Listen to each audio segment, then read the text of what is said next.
kita hidup sementara, manfaatkanlah sementara hidup ini untuk berbuat baik, bukan untuk mati-matian bela agama, bukan, untuk berbuat baik. Kristus Yesus tidak mengajarkan agama. Kristus Yesus mengajarkan supaya berbuat baik, saling mengasihi, itu menuntun manusia ke surga. Itulah Yesus. Muhammad mendirikan agama, bangga-bangga di dalam agama, mati masuk ke neraka ingin didoakan.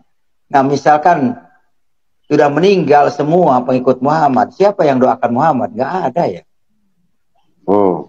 Jadi selamanya di neraka kalau begitu. Nggak ada ampun lagi. Dan saya selama di Islam ini paham Al-Quran, tidak ada ayatnya orang sudah masuk neraka diangkat ke surga, tidak ada ayat itu. Makanya ngeri banget. Umat Islam akan mendatangi neraka menurut Kisah 19 Maryam ayat 71. Tapi tidak ada penolakannya. Maksudnya tidak ada ayat yang setelah masuk neraka akan diangkat ke surga. Tidak ada. Jadi ngeri. Makanya ikut Islam itu ngeri. Makanya saya tinggalkan. Ngeri. Saya nggak mau masuk neraka. Saya tidak mau masuk neraka. Saya tidak mau ditanya-tanyain malaikat sudah mati. Kalau mau nanya-nanya masih hidup aja. Tanya, siapa Tuhanmu? Yesus. Apa pekerjaanmu? Mengasihi orang. Udah titik, beres. Malaikat juga pada kabur. Nggak mau nanya lagi. Gila. Iya, iya. Ada kepastian ya Pak ya? Siapa agamamu? Nggak usah pakai agama. Tuhan tidak butuh agama. Tuhan itu butuhnya hatimu. Gitu. Agama itu sebatas kumpulan di dunia, organisasi, kegiatan, persatuan, kerukunan, itu agama. Tapi kalau hatinya kan di hadapan Tuhan itu tidak perlu agama. Yang perlu agama itu di dunia untuk meraih kekuasaan. Begitu Pak. Kalau di akhirat nggak ada agama nanti. Yang ada Tuhan Yesus. Ya. Yang ditanya itu, amalmu apa yang di dunia? Kalau kamu di dunia pembunuh, nyahlah engkau pembuat kejahatan, tendang ke neraka. Kalau di dunia pengurus agama, membunuh sesamanya demi agamanya, akan ditendang ke neraka. Udah firman Tuhan tuh nggak bakal meleset. Tuhan, aku sering menyebut mengagungkan kamu, Allahu Akbar, Allahu Akbar. Lah iya, kamu bilang Allahu Akbar membunuh orang. Kamu Allahu Akbar merusak gereja. Kalau Allahu Akbar ngebom gereja. Nyahlah kau pembuat kejahatan. Jadi ayat itu untuk mereka membuat kejahatan, bukan untuk mengikut Yesus. Begitu. Oke. Ya. Ya, terima kasih Pak Muhammad KC. Masih ada Pak yang mau disampaikan? Nah, begitu. Jadi orang yang akan berbuat jahat, yang berbuat jahat di dunia, di akhirat itu akan diusir. Walaupun siang malam, jidat sampai hitam, Allahu Akbar, Allahu Akbar. Percuma Allahu Akbar juga kamu tidak tahu Allahu Akbar. Nyahlah kau berbuat kejahatan. Apa kerjaanmu? Demo di dunia.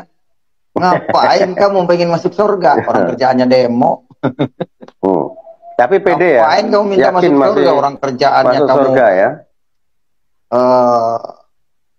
Mencari-cari gereja, mencari-cari orang murtad, dibunuh-bunuhin. Jadi tidak mungkin masuk surga dengan perbuatan jahat. Perbuatan jahat membawa manusia kepada kebinasaan, kepada neraka. Kenapa? Karena orang yang dibunuh itu dosanya dilimpahkan kepada yang membunuh. Itu kata hadis. Ya.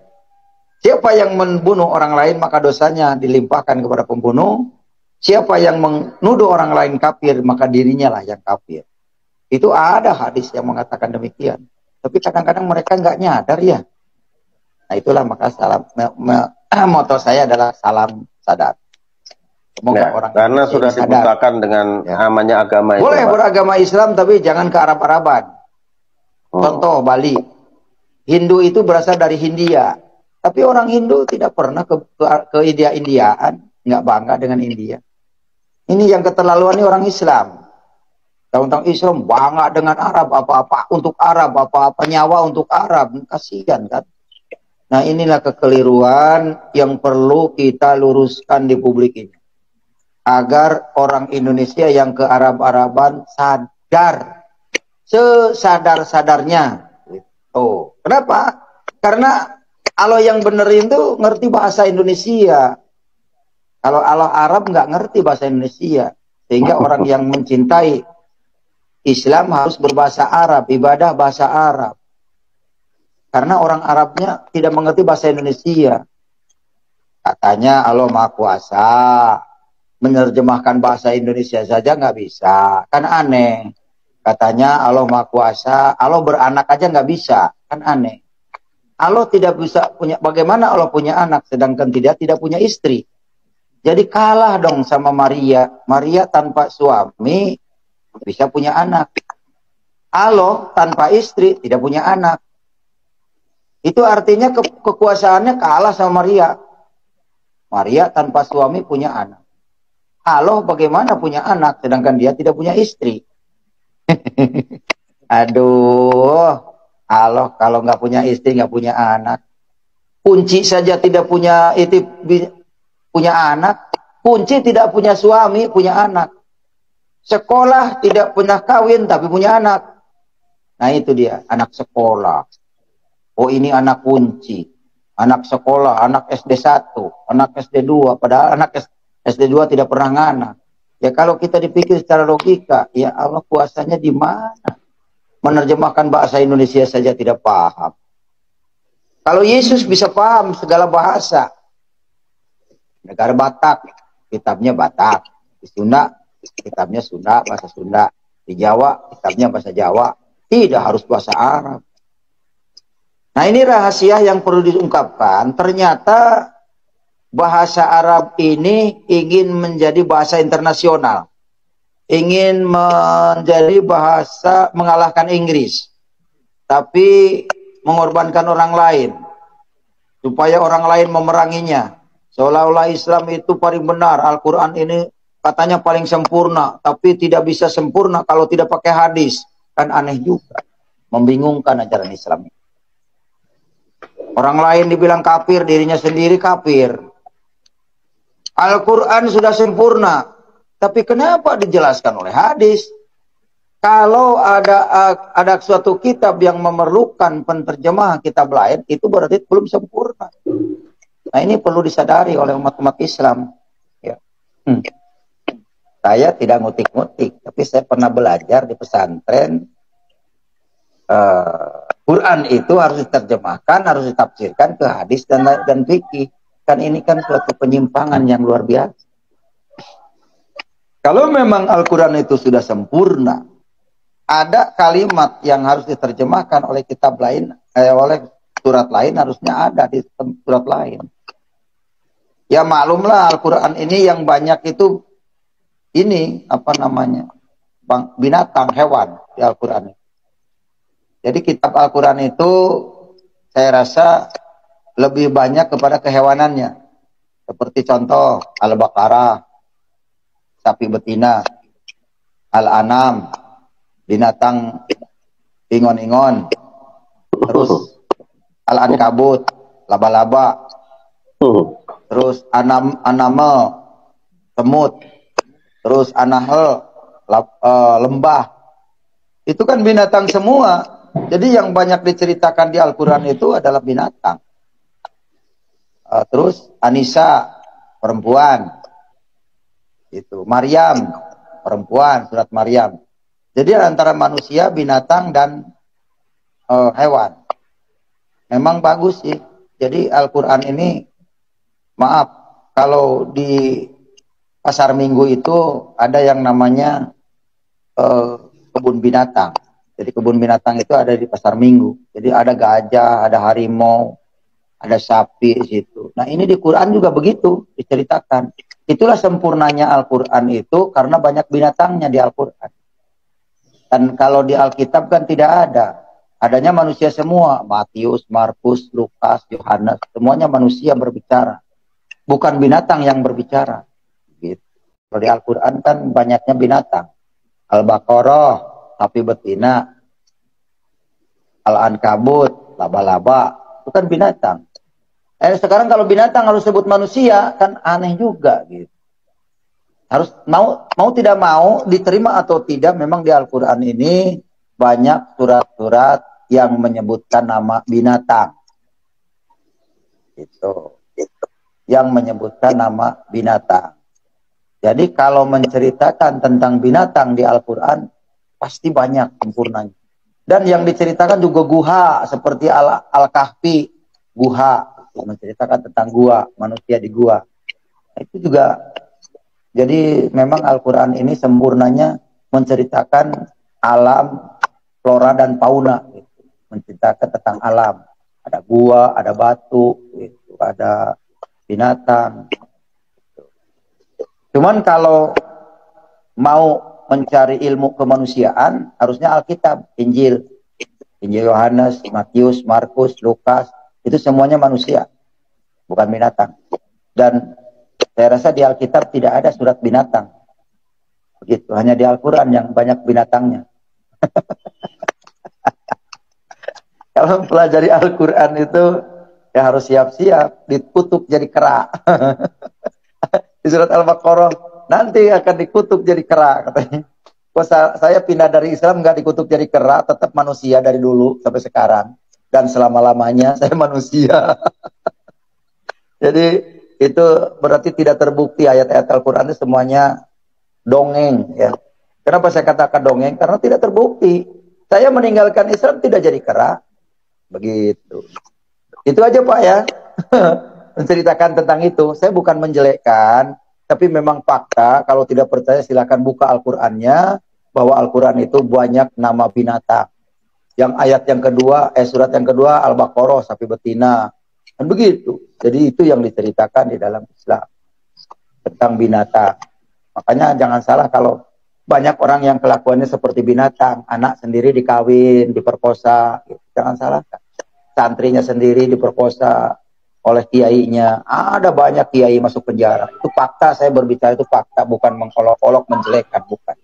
Tapi ini perlu disampaikan ke publik agar banyak orang tidak tertarik dengan Islam. Islam itu kan ajarannya sadis, ya. Ada gereja dibom, ya, istana mau dibom. Nah, ini perlu nyadar orang Islam. Ya, janganlah jadi binatang di Indonesia. Kalau mau jadi binatang di sana di padang pasir. Ya, kalau kadrun-kadrun ini balik sana ke Arab, ya. Indonesia biarkan aman dengan Pancasilanya, dengan merdeka. Amin. Saya bukan benci kepada Islam, cuman kan perlu dijelaskan, jangan sampai dibohongin. Islam rahmatan lil alamin, padahal tidak ada ayatnya di Al-Quran Islam rahmatan lil alamin. Jadi sifat yang mengada-ngada jangan diberitakan di publik. Ya, udah ribuan tahun, ratusan tahun ini Indonesia digojlok terus dengan orang-orang yang punya mental berdusta. Makanya ketika dibuka kebenaran oleh Muhammad KC, wah, Muhammad KC gila, katanya ini menyesatkan orang. Nah, bukan menyesatkan, meluruskan dari kitab karangan supaya kembali lagi kepada firman Tuhan. Firman Tuhan adanya di Alkitab. Begitu. Selain Alkitab, bukan firman Tuhan, karangan dongeng. Kayak hadis-hadis itu kan pengetahuan orang Arab diterapkan di Indonesia. Orang Indonesia yang menerima ilmu itu merasa bangga sampai memusuhi keluarganya, dirinya sendiri dimusuhi, istrinya ditinggalin, urut jalan-jalan. Keluarga berantem, bela agama. Agama tidak menyelamatkan. Tidak ada ayatnya di Al-Quran. Agama Islam menyelamatkan, orang Islam tidak ada. Makanya wa in minkum illa wariduha kana ala rabbika hatman maqdiyan. Dan tidak ada seorang pun daripadamu melainkan mendatangi neraka itu. Hal itu merupakan suatu kemestian yang sudah ditetapkan oleh Tuhanmu. Jadi Islam ini sudah ditetapkan untuk menjadi penghuni neraka. Kecuali umat Islam yang murtad kayak Muhammad KC. Ikut Yesus pasti masuk surga. Haleluya, amin. Dah gitu aja. Amin, amin. Ya, terima kasih Pak Muhammad. Oke, lanjut Pak, yang lain. Iya, iya. Itu aja dulu. Terima kasih Pak ya. Tuhan memberkati. Ada Pak Rahton Jati juga mantan Islam tuh. sekarang jadi hamba Tuhan, luar biasa. Iya, kita sudah menerima kepastian ya Pak ya. Mungkin itu dulu Pak, ada lagi, nanti disambung lagi. Ya, baik, terima kasih. Gimana komentar ya, Pak Bapak? John, silakan. Apakah saya berbicara menyinggung? Pasti banyak menyinggungnya. Karena orang yang tersinggung berdiri di tengah jalan. Jadi kalau yang tersinggung, Pak, iya. Ngapain kita juga utik-utik mereka? Yang penting kita sekarang jalankan. Pak Kace sudah di jalurnya, saya sudah di jalurnya, Pak Cornelis sudah di jalurnya. Kita jalankan saja, Pak. Iya, mantap. Amin. Begitu aja. Masing-masing jalan sendiri. Amin. Ya. Kalau masih suka dengan kitab kuning, silakan saja jalanin. Asal tahu aja tujuannya, kemana arah tujuan. Saya kan cuma mengingatkan. Kita harus punya tujuan. Amen. Kalau kita ingin masuk surga, ya harus tujuannya jelas surga. Yang diikutinya harus firman Tuhan, bukan kitab karangan. Salah kalau kita pengen masuk surga yang diikuti kitab karangan manusia. Salah. Wahai orang-orang Islam, salah kalau mengikuti kitab karangan ingin masuk surga. Hadis itu karangan, Safinah itu karangan manusia. Sadar ente, ya, harus nyadar. Ya, Muhammad Katsir itu mengingatkan agar saudara-saudara diselamatkan masuk surga. Firman Tuhan itu adalah Taurat dan Injil, bukan hadis dan fikih, saudaraku. Ya mudah-mudahan sih ada yang nyadar ya. Ya, nggak nyadar memang apa-apa, kalian yang akan masuk neraka kok. Yang penting sudah diberitakan ya Pak ya. Saya emang nggak mau masuk neraka. Makanya saya teriak-teriak di sini, hei saudaraku, agama tidak bisa menyelamatkan saudaraku, yang bisa menyelamatkan adalah hanya Yesus Kristus Tuhan kita. Amin. Amin. Itu tertulis. Sang Juru Selamat itu Yesus, bukan Muhammad bin Abdullah. Sia-sialah engkau mengikuti Muhammad bin Abdullah. Karena tidak ada ayatnya Muhammad bin Abdullah akan masuk surga. Begitu. Kalau Muhammad bin Abdullah, wallahu alam, iya ada. Hanya Allah lah yang tahu. Kalau Muhammad bin Abdullah masuk surga, nggak ada ayatnya. Jadi jangan bangga-bangga dalam Islam. Oh, Islam akan menyelamatkan. Nggak ada ayatnya. Ayatnya aja dulu. Itu mengklaim pengikutnya aja, biar banyak yang ikut, biar banyak yang mu'alaf. Islam itu akan menyelamatkan. Ayatnya nggak ada. Itu. Nggak ada. Minimal kan ayatnya dulu. Orang mau sampai ke tujuan itu hafal alamatnya dulu. Tidak ijik-ijik menghayal. Oh, saya udah sampai nih ke alamat tujuan. Nggak. Jadi kita alamatnya dulu harus benar. Artinya alamat itu firman Tuhannya harus benar dulu. Gitu. Bukan karangan manusia dibilang firman Tuhan. Begitu ya Pak John. Ini channelnya Pak John Pak ya. Baik, makasih. Oh, channel Pak Cornelius. Oh, Cornelius ini Pak. Iya. Jadi ini mau berapa jam nih menyampaikan kebenaran nih Pak? Nah, ini sudah hampir 2 jam ini Pak. Masih banyak soalnya. Saya mau sampaikan. Dari jam 7 tadi. Saya mendapatkan video yang dari hamba Tuhan Pendeta Heri mengatakan, Muhammad Kace, berhentilah mengutik-utik kitab orang lain. Saya bilang kitab kuning itu bukan kitab orang lain, kitab saya dulu ketika di pesantren. Jadi saya bukan mengutik-ngutik kitab kuning, kitabnya orang lain, bukan. Kitab saya dulu waktu di pesantren namanya kitab kuning itu karangan manusia, maka saya beritahu ke publik, ini adalah kitab kuning. Nah, ini kitab karangan manusia. Ini hukum-hukum Islam di sini adanya. Ini kitab saya dulu waktu di pesantren. Nah, makanya saya tunjukkan. Makanya saya aneh. Pendeta tapi tidak mendukung. Harusnya mendukung kebenaran firman Tuhan, bukan menghujat.